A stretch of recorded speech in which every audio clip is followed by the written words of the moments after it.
Pai Senhor, meu irmão, já estou aqui com a minha Bíblia aberta, o livro do profeta Isaías, no capítulo número 6, no versículo de número 8. Que Deus possa, através dessa palavra, se particularizar comigo, se particularizar com você. Tudo que precisamos nesta última hora da igreja do Senhor Jesus na terra é ouvir a palavra de Deus, né? Jesus disse que quem tem ouvido para ouvir ouça que o Espírito diz à igreja. Isaías capítulo 6, o versículo número 8, nos diz assim a palavra de Deus. Depois disso ouvi a voz do Senhor que dizia: a quem enviarei? Quem há de ir por nós? Então disse eu: eis-me aqui, envia-me a mim. Que o profeta messiânico, o profeta Isaías, que viveu no ano 720 a.C. Esse profeta Isaías, ele viveu uma vida boa. Ele era sobrinho do rei Uzias. Ele vivia no palácio do rei Uzias, cercado de todas as mordomias. E ficou no acomodismo, né? Como a gente vê muitas pessoas que foram chamadas. O pano de fundo desta mensagem é o chamado de Isaías. Nós temos na Bíblia duas chamadas. Uma chamada à salvação, que esta é uma chamada universal. Está lá no Evangelho de Mateus, capítulo 11, versículo 28. Vinde a mim todo e vós que estáis cansados e sobrecarregados, e eu vos aliviarei. Tomai sobre vós o meu jugo e aprendei de mim, porque sou manso e humilde de coração, e encontrarei descanso para vossas almas. Porque o meu jugo é suave e o meu fardo é leve. Ali trata-se, no versículo 28, principalmente, vinde a mim. Então, é um convite universal a todas as pessoas, de todas as classes, de todas as camadas sociais. É um convite à salvação. Você só tem, meu amigo, que atentar para esse convite de Cristo e entregar sua vida a Ele. E temos um outro convite, que esse convite ele vai um pouco mais adiante. O convite para a obra, para fazer a obra de Deus, para trabalhar no reino de Deus. Deus continua listando aí homens e mulheres valorosos para esse grande trabalho, para essa grande missão que expandiu o reino de Deus. Está lá no Evangelho de Jesus Cristo, segundo escreveu Mateus também, no capítulo 4, versículo 18 e versículo 19. A Bíblia diz que Jesus ia andando junto à praia do Mar da Galileia, de repente ele se depara com Pedro ali, Simão Pedro, e também o seu irmão André estavam pescando, haviam pescado e estavam lavando a sua rede. E Jesus disse: vinde após mim, e eu vos farei pescadores de homens. A Bíblia diz que imediatamente eles largaram a rede, largaram o barco, a pesca e seguiram a Jesus. Que posição legal, que atitude, né? Não ficaram cocheando entre dois pensamentos, não, mas atentaram para a chamada de Cristo. E Pedro se tornou aquele grande apóstolo de Jesus Cristo, né? Por 3 anos e meio caminhando com Jesus, Deus usou ele poderosamente. Você já leu as cartas de Pedro, você vai ver o quanto Pedro foi importante ali, também no livro de Atos, é o período do ministério da igreja, ali o Ato dos Apóstolos, né? A pessoa de Pedro tem uma influência muito grande. Mas o pano de fundo aqui desta mensagem é a chamada do profeta Isaías. Se Deus te chamou, não fica coxando aí, toma posição, vai pregar o evangelho, falar de Jesus para as pessoas, fazer isso que eu estou fazendo, pregar o evangelho, falar do amor de Deus para as pessoas. As pessoas aí estão no mundo aflito, correndo de um lado para outro, procurando a religião, procurando isso, procurando aquilo. Não, procure a Jesus. Se você for até Cristo, Ele terá solução para todos os teus problemas. Quando lemos esse capítulo 6, a Bíblia diz que no ano da morte do rei Uzias, eu vi o Senhor assentado sobre um alto e sublime trono. As abas de suas vestes enchiam o templo, serafim voavam por cima dele. Cada um tinha 6 asas. Com 2 cobriu o seu rosto, com 2 voavam, e com 2 cobriu os seus pés. Mas o que impressionou Isaías é que aqueles seres angelical, aqueles serafins, além de terem 6 asas, a Bíblia diz que eles cantavam um cântico: Santo, Santo, Santo é o Senhor dos exércitos. Toda a terra está cheia da sua glória. A Bíblia diz que o local ali se encheu de fumaça. A glória de Deus se manifestou poderosamente ali no templo. E quando Isaías ele viu esse fenômeno, algo extraordinário, ele disse: ai de mim, que sou um homem de lábios impuros e habito no meio de um povo de impuros lábios, e meus olhos viram o Rei e Senhor dos Exércitos.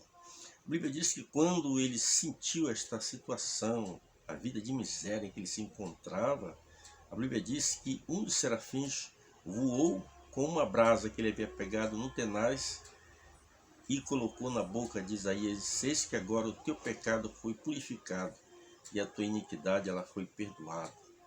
E agora, no versículo em que eu li aqui, o versículo de número 8, eu vou ler ele mais uma vez para você memorizar bem, diz assim: depois disso ouvi a voz do Senhor que dizia: a quem enviarei? Quem há de por nós? Então disse eu: eis-me aqui, envia-me a mim. Até então ele estava ali coxando entre os pensamentos. Você observa a forma como Deus age, como Deus trabalha. Dentro de todo aquele conforto ali, de repente agora, por volta do ano 740 a.C., o seu tio Uzias morre, né? Morreu leproso, porque ele foi fazer algo que não era para ele fazer. Ele foi ofertar um sacrifício, que era um trabalho, um ofício do sacerdote. Ele foi chamado para ser rei, o Uzias, tio dele, não para ser sacerdote. Por causa disso, ele ficou leproso até a sua morte. Apesar de ter tido um reino muito extenso, viveu bastante, governou por um bom período, né, e foi um grande rei até, mas ele cometeu esse erro aqui. Como nós seres humanos cometemos erro. Um dia, quem sabe, eu vou pregar um pouquinho a mais sobre essa pessoa do rei Uzias. Vamos lá para o livro de Crônicas, 1 Reis, ali, 2 Reis, e vamos falar sobre esse homem que era o rei Uzias. Mas aqui a mensagem é sobre a chamada do profeta Isaías. Interessante, aqueles serafins voavam por cima dele. Aqueles serafins são os anjos cantores.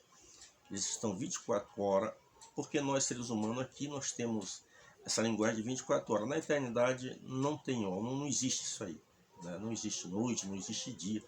O dia, a noite, as estações, os dias foram criados por Deus por amor ao homem. Se você for lá para a Gênesis, você vai observar que por causa do homem, Deus deu então as estações.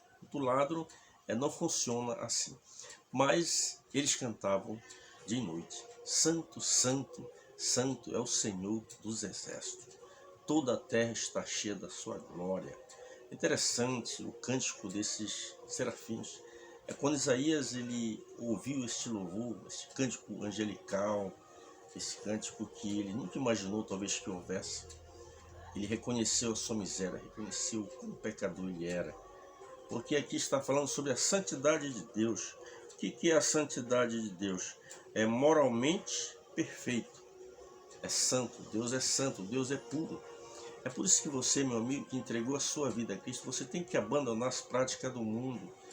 Você não tem como chegar na presença de Deus usando droga, usando cigarro, usando maconha, cocaína, usando álcool. Não tem como você chegar na presença de um Deus santo, vivendo uma vida de promiscuidade, vivendo uma vida de adultério, uma vida de fornicação, vivendo uma vida de mentira, de falsidade. Não tem como você chegar à presença de um Deus santo como esse. Você observa aqui que nessa visão de Isaías, ele reconheceu sua miséria. Ai de mim, Senhor, que sou homem de lábios impuros, e habito no meio de um povo de impuros lábios, e meus olhos viram o Rei e Senhor dos Exércitos. Eu, quando era criança, eu tinha uma implicância comigo que eu observava sempre na igreja, que eu chegava os irmãos orando de olho fechado, né? E eu me perguntava, por que será que fecho o olho, já que quando você ora a Deus, não importa se está de olho fechado ou de olho aberto, Deus ouve igual, Deus responde igual, não precisa fechar o olho. Essa era a visão que eu tinha na minha infância. Então eu ficava assim, encucado, e perguntei para vários pastores: por que, pastor, que a gente fecha o olho quando ora? Alguns diziam: não, é para não se distrair com isso, não se distrair com aquilo. Mas eu, orando a Deus, eu queria uma resposta mais concreta. E eu descobri, irmãos, através do Espírito Santo, por que nós fechamos os olhos quando nós oramos? Sabe por quê? Porque quando você fecha os olhos, você olha para dentro de você. E você reconhece quão miserável você é. E como você precisa de Deus. Não tem como chegar a Deus a não ser por meio de Jesus. Você observa que você dobra o seu joelho no chão, fecha os seus olhos. A primeira coisa que vem na sua mente é: perdoa meus pecados. Por pensamento, por obra, por palavra. Porque você olha para dentro de você e vê o estado de miséria espiritualmente em que você se encontra. Ali nós temos interessante na Bíblia, vários textos sagrados que falam sobre a santidade de Deus, né? E é muito interessante você reconhecer que Deus é um ser santo e não tem como se aproximar de Deus se não viver uma vida de santidade. Então, muito importante aqui a gente observa que Isaías ele recebia aqui uma grande missão de Deus, que seria proclamar um juízo à sua própria nação. A nação de Israel, apesar de estar vivendo ali, ela estava vivendo envolvida com a idolatria. O pecado da idolatria imperava no meio do povo de Deus naquela época. E Deus agora levanta Isaías. A princípio, Isaías não entendeu o chamado de Deus. Por isso ele se aquietou, ficou na dele, tinha todo o conforto, toda a mordomia. Não tinha por que ele sair para falar das grandezas de Deus.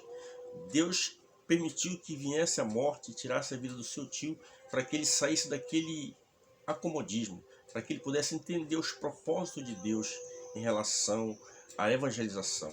E agora o Senhor pergunta a eles: quem há de ir por nós? A quem enviarei?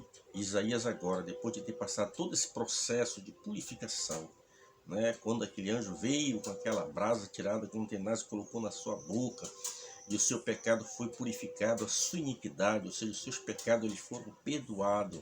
Agora ele se acha apto para fazer a obra de Deus e ele assume a sua posição e diz: eis-me aqui, Senhor, envia-me a mim. Você está disposto a fazer o mesmo que Isaías fez, abandonar tudo e falar de Jesus para as pessoas? Você precisa falar de Jesus para as pessoas. Jesus conta comigo, Jesus conta com você. Deus não depende de mim para nada, não depende de você para nada, mas Ele conta comigo e conta com você, para que possamos expandir o reino de Deus. É muito importante. Agora, esse processo aqui tem que haver na nossa vida. Reconhecimento, em primeiro lugar, que somos um pecador. Recorrer a Deus e, através de Jesus Cristo, é o único que pode perdoar os nossos pecados, né? E o profeta Isaías, no capítulo 1, versículo 18, ele disse: vinde e erguei-vos, diz o vosso Deus, ainda que os vossos pecados sejam como escarlate, se tornarão branco como a lã. Ainda que sejam vermelhos como o carmesim, se tornarão branco como a neve. Nós vimos aí que o poder do sangue de Jesus é muito grande. E o profeta Isaías ainda continua no capítulo 1, versículo 19. Se quiserdes me ouvir, comereis o melhor desta terra. Mas se recusardes e forem rebeldes, sereis devorado pela boca do Senhor, porque o Senhor o disse. Então você precisa, em primeiro lugar, reconhecer que é um pecador, reconhecer que Jesus é o único ser capaz de perdoar os seus pecados, purificar suas iniquidades, seus lábios, para que você possa proclamar esse evangelho, a mensagem de salvação, a mensagem de perdão, que eu e você, meu amigo, possamos assumir a nossa posição, não ficar como uma pessoa de Isaías. Tem muitas pessoas que talvez me acompanhem nesse canal, mas que não tomou uma posição pública de aceitar Jesus. Talvez esta pessoa tenha vergonha de assumir publicamente que é um crente em Cristo Jesus. Não faça isso. Jesus só assim me confessarem diante dos homens, e eu confessarei diante de meu Pai que está no céu. Mas se te envergonhares de me confessar diante dos homens, também eu me envergonharei de confessar. Uma tradução diz: apresentar diante de meu Pai e de seus santos anjos. Então você não precisa ter vergonha de dizer que você é um crente, você é um servo de Deus. Não importa se alguém vai ter na sua volta algum escarnecedor que vai zombar de você, não importa. O importante é que você seja um proclamador deste evangelho. Meu irmão, te levanta, não fica como Isaías, não espera que uma circunstância adversa venha trazer em você esse despertamento para evangelizar, mas que você assuma a sua posição para evangelizar, falar de Jesus para as pessoas. Eu trabalho numa empresa e todos os colegas que eu trabalhei com ele, raramente eu estou trabalhando um dia com um colega e um dia com outro. Não tem um dos meus colegas que passou por mim que eu não tenha falado de Jesus para ele. Nós precisamos falar de Jesus. Aqui está então esta mensagem sobre os serafins que voavam. O pano de fundo desta mensagem é a chamada de Isaías. Deus te chamou para a salvação, mas Deus chamou também você para pregar este evangelho, falar do amor de Cristo para as pessoas. Que Deus em Cristo nos abençoe hoje e sempre. Amém.